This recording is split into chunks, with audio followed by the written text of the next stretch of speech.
na kopi pulsungahin lalhagawin ipu'y zingin hinalo'y pigalal hatam sa atin isasimoy kelngoy nang ziso ang atsun basay na asawin Sit in na dòng xe anong suntawin o kamalis ngayon upilunding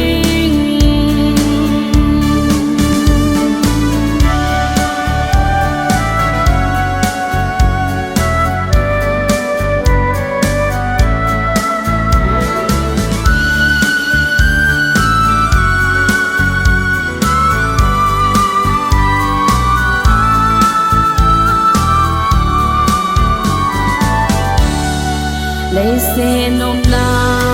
lệ hỏi na dòng xe ba băng nghìn ba dòng lệ bậc cai phát na lệ hỏi na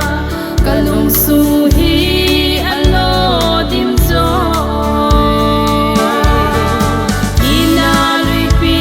gala hatam sa ten isa singui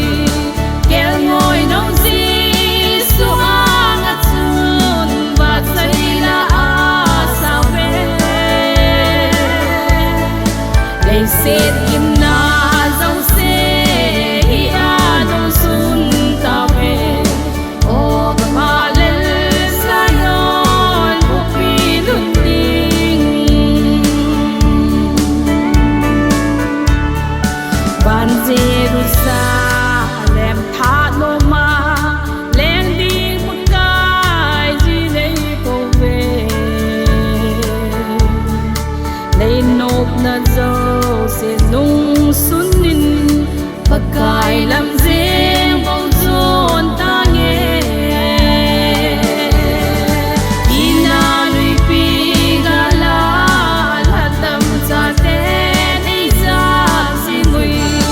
kel ngồi nông di su ang at sun và say la sao về đây sẽ kim